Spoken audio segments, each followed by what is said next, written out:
생생하게 상생하며 YTN 라디오 생생경제.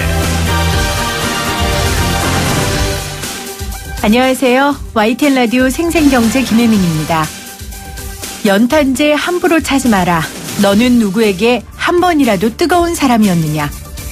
이맘때면 생각나는 안도현 시인의 너에게 묻는다의 한 구절입니다. 여전히 연탄은 저소득층들, 특히 고지대에 사는 분들에게 겨울을 보내는 주요한 연료입니다. 그런 연탄이 제 역할을 못하게 되었다고 하네요. 연탄 가격이 서서히 인상되더니 지금은 연탄 한 장이 1,000원에 달한다고 합니다. 한 가정이 겨울을 나기 위해서는 1,000장이 넘는 연탄이 필요하다고 하는데요. 연탄이 금탄이 되고 있다고 국민청원까지 올라왔습니다. 연탄값이 올라가는 것을 막을 수 없다면 이참에 정부 지원으로 저소득층 가구에 도시가스 시설을 해주시면 어떨까요? 비용이 더 많이 드는 것도 잘 압니다. 하지만 그 비용으로 연탄값 오를 걱정 때문에 매해 겨울이 오는 것이 무섭지 않다면 훨씬 경제적이고 합리적인 선택 아닐까요? 2018년 12월 21일 YTN 라디오 생생경제 지금 시작합니다.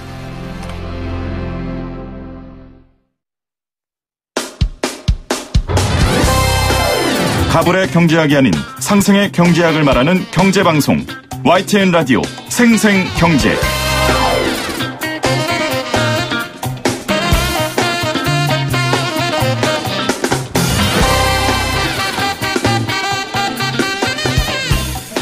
오늘 가장 뜨거운 경제 뉴스를 제일 생생하게 전해드리는 시간입니다.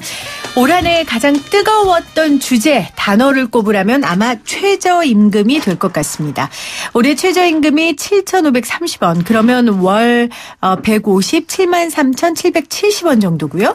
내년에 올해 대비 10.9% 인상돼서 8,350원, 월급은 174만 5,150원이 됩니다.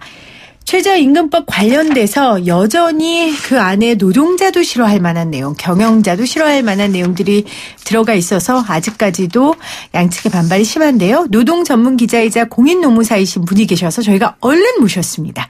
경향신문 강진구 노동 전문 기자, 공인노무사 모셨어요. 안녕하세요, 기자님. 네, 안녕하세요. 저희가 잠시 후에 2부에 이것도 경제야도 경향신문 박병률 기자가 진행해요. 아, 예. 오늘은 경향신문 기자님들만 나오시네요. 다른 신문사 기자님들도 저희가 곧 모시도록 하겠습니다. 자, 노동 전문 기자의 공인노무사라고 소개를 했는데 그럼 기자 생활하시면서 공인노무사 자격 취득하신 거예요? 예, 제가 2012년도에 그 경향신문 노조 지부장을 했고요. 네. 예, 그때 노동법 공부하면서 시험 준비해서 자격을 취득하게 된 겁니다. 아, 이런 분들을 저희가 욕심쟁이라고 하는데 어떻게 기자하시면서 이 자격증까지 취득하셨어요? 안 힘드셨어요? 네, 일단 노동법 공부하는 그 동기부여를 하기 위해서는 확실하게 자격증 준비하는 게 더 좋을 것 같았고, 네. 그리고 제가 노조 지부 전임 마치고 회사 다시 편집국에 복귀하면 노동 전문 기자를 한번 해보고 싶었어요. 예, 그래서 공인노무사 자격증이 좀 필요하지 않을까 싶어서 공부 준비했습니다. 노동 전문 기자로서 이 올 한 해 이 최저임금 이슈 되는 거 보면서 많은 생각하셨을 것 같아요. 먼저 소회를 좀 들어보죠. 네, 최저임금 우리나라 경제가 안 좋아질 때마다 나오는 기본 논리가 기승전 최저임금이지 않습니까? 네. 그래서 뭐든지 경기 지표나 아니면 고용 지표가 가라앉을 때마다 최저임금 인상의 부작용들, 최저임금의 책임을 전가하는 부분인데, 네. 최저임금이 이렇게 급격하게 올라온 게 인상 16% 인상이 된 게 2018년 올해가 처음인데, 네. 과연 이 최저임금 인상이 경기에 악영향을 미치고 고용 지표 악화로 이어졌다라고 하는 얘기가 바로 올해 초부터 나왔거든요. 그래서 과연 경기 지표 악화가 모두 최저임금만의 문제인가라고 하는 부분들이 과연 검증이 된 문제 제기인지 그런 부분들에 대해서 좀 저는 최저임금을 위한 좀 변명을 좀 하고 싶었습니다. 네. 그러니까 올 한 해 기승전 최저임금이 된 이 상황에 대해서 이야기를 좀 하시고 싶었다라고 말씀을 하셨고 저희가 오늘도 사실은 경향신문 기자여서 모신 게 아니라 이 기사를 보고 좀 모셨어요. 이 관련 내용을 좀 나눠보고 싶어서 모셨는데 자, 노동부가 당장 내년부터 상여금 전부를 최저임금에 포함시킬 수 있도록 최저임금 시행 규칙을 개정했습니다. 이 내용을 좀 구체적으로 설명해 주시죠.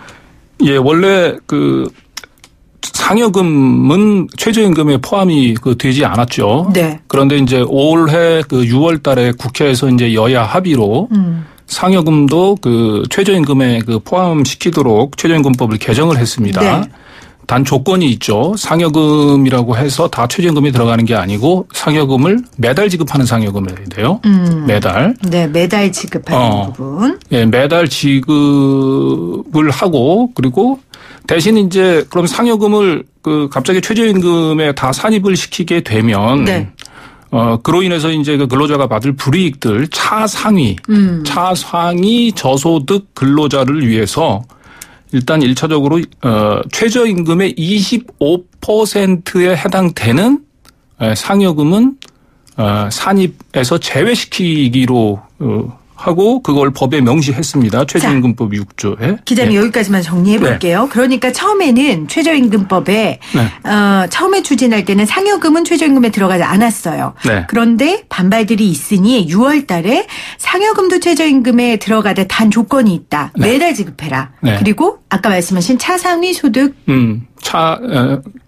차상위 저소득 임금자들의 상여금은 네, 그분들의 최저임금 상승 효과가 네. 좀 무력화되는 부분들 미비할 수 있으니. 예. 네. 그래서 그걸 이제 충격을 완화하기 위해서 일단 최저임금의 25%에 해당되는 상여금은 네. 산입에서 제외하고 네. 그러니까 25%가 초과하는 25% 초과분 초과하는 상여금만 네. 최저임금에 산입하는 걸로 법인 정리가 된 거죠. 자, 네. 그렇게 정리가 됐어요. 네. 그런데 이제 이게 어떻게 된 겁니까? 이게 이제 10월 달에 고용노동부 시행규칙을 만들면서 네. 굉장히 말이 좀 복잡합니다. 그러니까 최저임금의 산입에서 제외되는 상여금의 규정에 대해서 상여금의 정의에 대해서 고용노동부가 뭐라고 얘기를 했냐면 1개월을 초과하는 기간에 걸쳐 발생한 사유로 산정한 상여금. 좀 말이 좀 어렵죠. 그러니까 어려워요. 그러니까 1개월을 초과한 기간이라고 하는 부분들. 그러니까 우리가 통상 상여금 지급할 때는 연 몇 프로 이렇게 네. 기준으로 하잖아요. 그렇죠. 그러니까 연이라고 하는 거는 산정 기준이 1년이잖아요. 그러니까 1년인 경우는 1개월을 초과하는 거잖아요. 네. 그러니까 이건 1개월을 초과하는 사유에 의해서 발생한 상여금이 되는 거예요. 네. 연 몇 프로 상여를 지급을 하고 그거를 쪼개서 매달씩 이렇게 지급할 수는 있잖아요. 그렇죠. 연 600%의 상여를 지급을 하고 매달 50%씩 균등 지급한다. 이렇게 할 수 있잖아요. 보통 그렇게 하잖아요. 예. 회사들이. 자, 그런데 그 산정 기준이 그러면 연 600%는 1개월을 초과하는 사유에 있죠. 그렇죠. 근데 고용노동부에서 얘기하는 거는 요런 경우에만 그러니까 네. 1개월을 초과하는 사유로 발생한 상여금만 최저임금 산입 범위에서 제외시킬 수 있는 거다. 이렇게 정리한 거예요. 그럼 그 의미가 뭡니까? 저는 도무지 무슨 말인지 모르겠어요. 그러니까 국회에서는 일률적으로 상여금을 매달 지급한다고 하더라도 네. 그것이 연 몇 프로가 됐던 아니면 다달이 월 몇 프로 기준으로 했던 상관없이 무조건 25%는 최저임금에 넣지 마라. 이렇게 한 거라거든요. 네. 그런데 그걸 고용노동부에서는 제안을 한 거죠. 한 번 더. 그래서 고용노동부에서는 연 몇 프로를 기준으로 해서 지급을 하면 그거는 빼야 되는 거고 최저임금에 들어가면 안 되는 거고 네. 대신 연 몇 프로가 아니고 이건 아주 극히 예외적인 건데 상여금을 월 몇 프로씩 지급한다 이렇게 할 수 있잖아요. 산정 기준을 연이 아니고 네.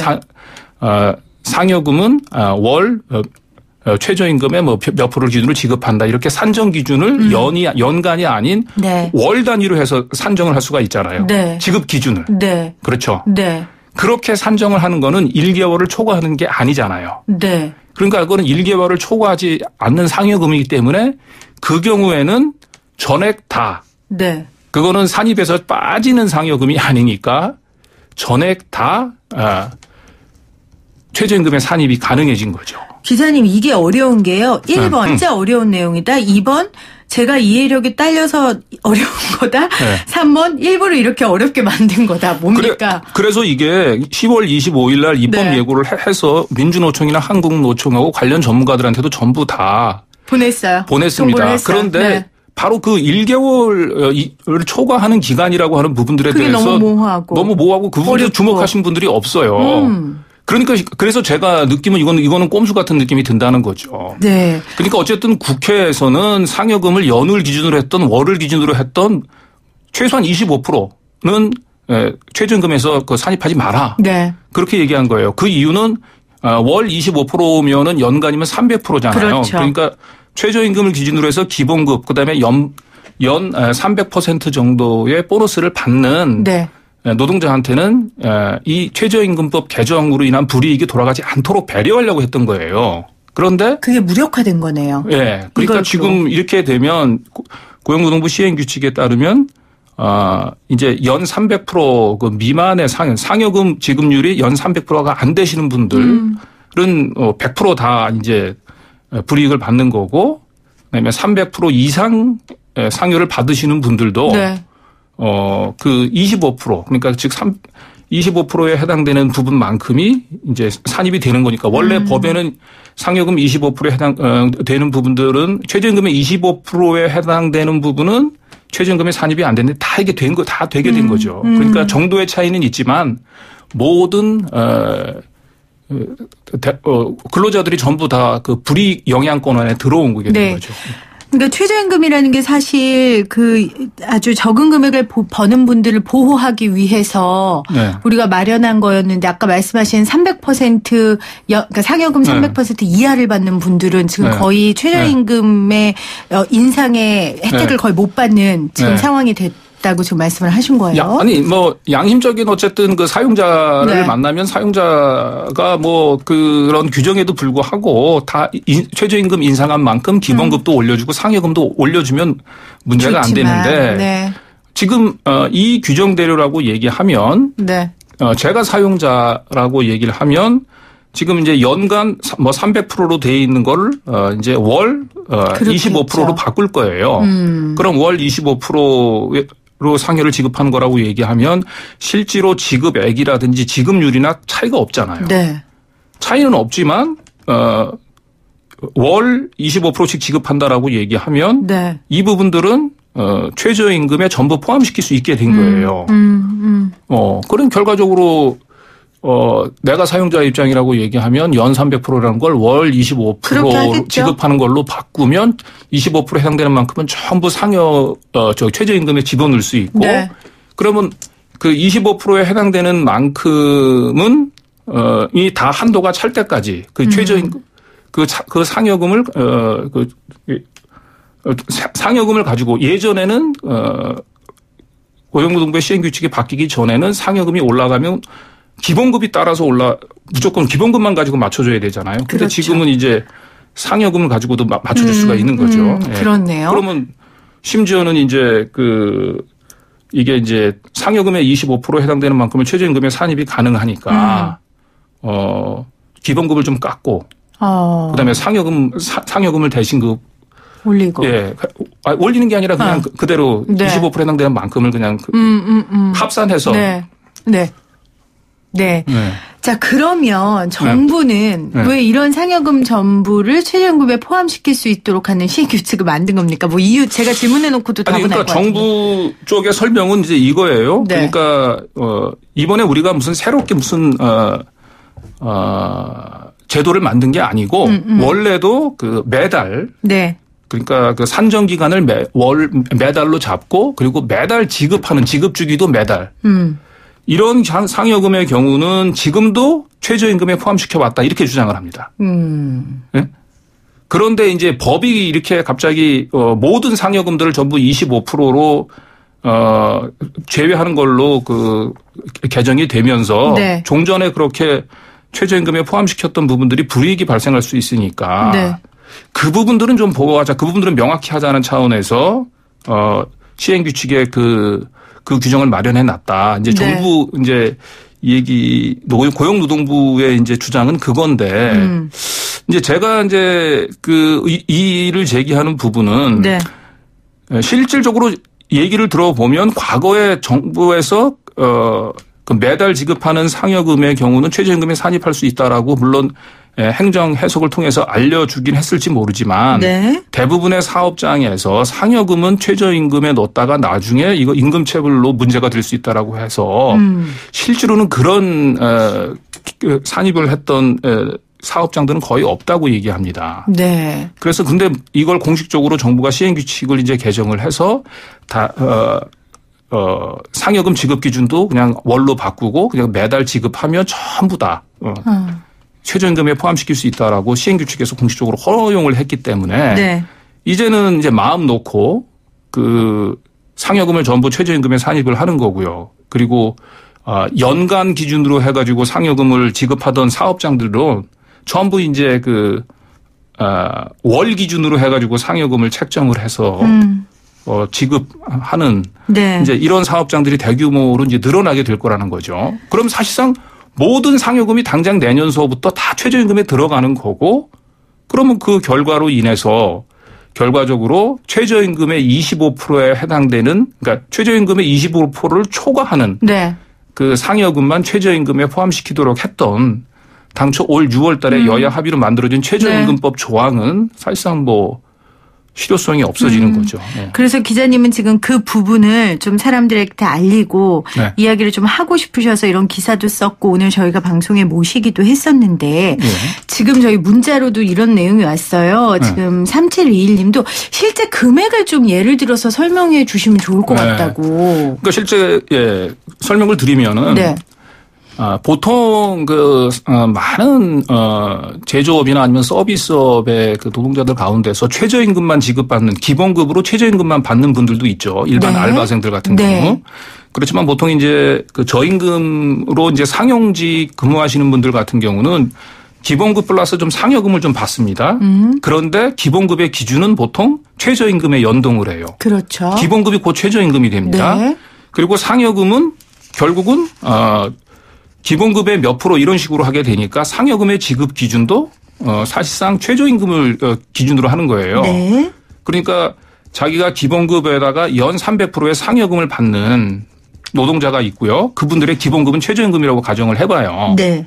그렇다고 하면은 지금 이제 올해 같은 경우는 이제 기본급이 157만 원이죠. 최저임금 기준으로. 네. 그다음에 연 300% 정도의 이제 상여를 받으시면 이제 다달이 25% 정도 됩니다. 네. 그래서 그 25% 되는 금액들을 이제 월로 환산을 하면 한 30몇만 원 될 거예요. 그러면 지금 현재는 한 190만 원 정도가 되거든요. 이분들이. 네. 받는 금액이. 그런데 지금 정부에서 그 시행규칙을 개정하기 전에 그러니까 당초 최저임금 규정 법만 가지고 판단을 하게 되면 이분들 같은 경우는 연봉 300% 받는 부분들은 이 최저임금법 개정에 영향을 받지 않는 분들이거든요. 네. 그러니까 이분들 같은 경우는 지금 올해 저 최저임금이 내년 7,530원에서 8,530원으로 10.8% 인상이 되지 않습니까? 네.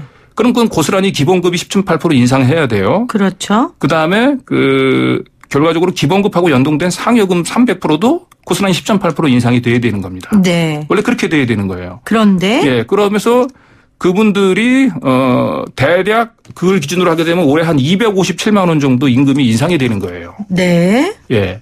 그런데 지금 정부에서 얘기하는 거는 지금 상여금 300%를 월로 환산하는 걸로 바꾸면 네. 최저임금에 산입할 수 있다고 했잖아요. 네.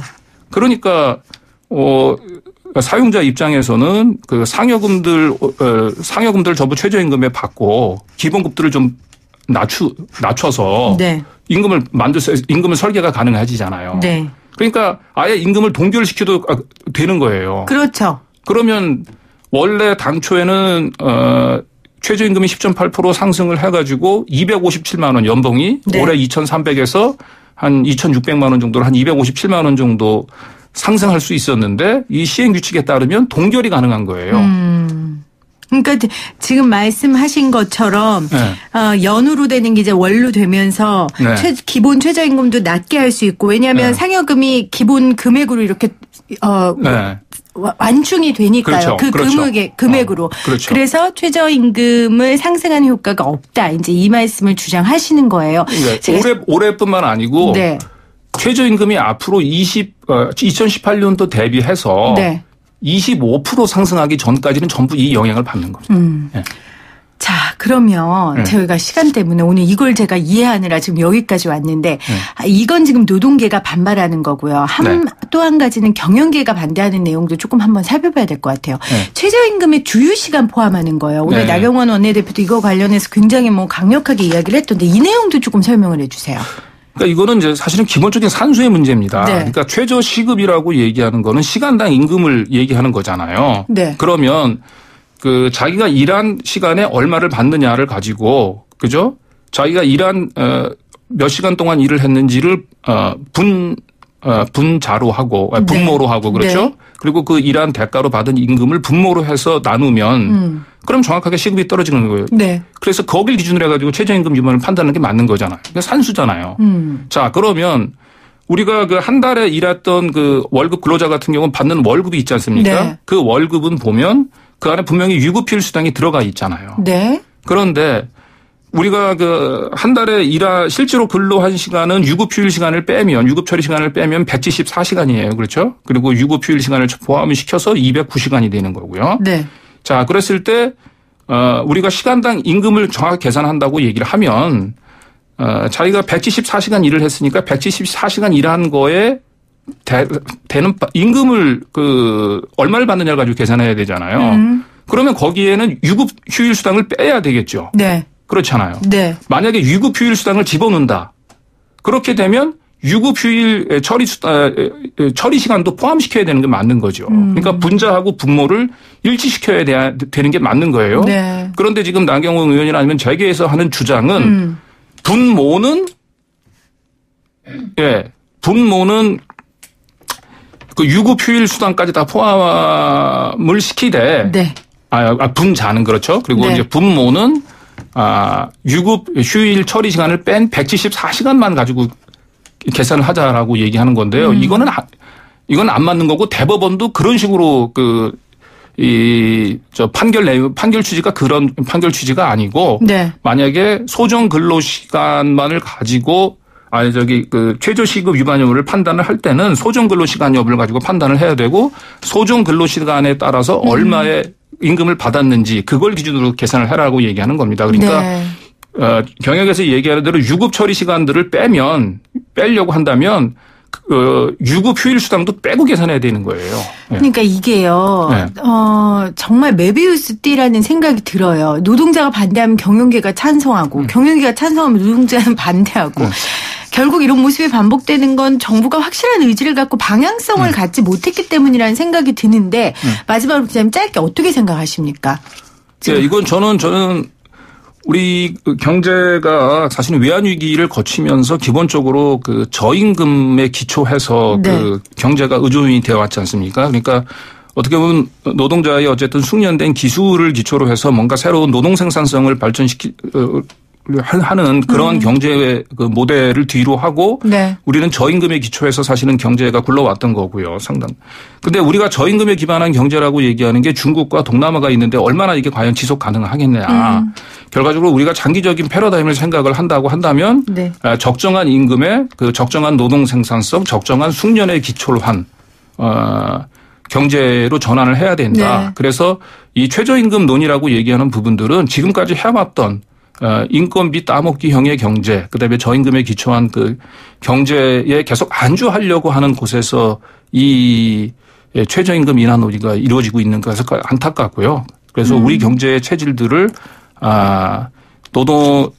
노동의 숙련과 고부가가치 노동에 기초해서 고생산성에 기반한 경제로 바꿔가기 위해서는 최저임금에 대한 이렇게 인색한 논의보다는 네. 적극적인 좀 임금을 외려 임금 상승이 우리 경제의 체질을 개선할 수 있는 긍정적인 계기로 네. 작용할 수 있다.